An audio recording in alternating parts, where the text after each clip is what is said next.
நாம் ஆறாவதாக பார்க்கவிருக்கும் சாபம் பித்ரு சாபம். பித்ரு சாபம் என்பது முன்னோர்களின் ஆசி கிடைக்காத நிலையை குறிக்கிறது. ஒரு குடும்பத்தில் முன்னோர்களுக்கு செய்ய வேண்டிய கடமைகளை செய்யத் தவறுவது அல்லது அவர்களை உயிருடன் இருந்தபோது மனம் நோகச் செய்வது இந்த சாபத்திற்கு காரணமாகிறது.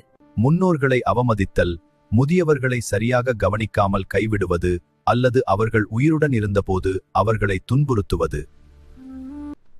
கருக்கலைப்பு வம்சாவளியை சிதைக்கும் வகையில் கருக்கலைப்பு செய்வது பித்ருக்களின் கோபத்திற்கு ஆளாக்கும்.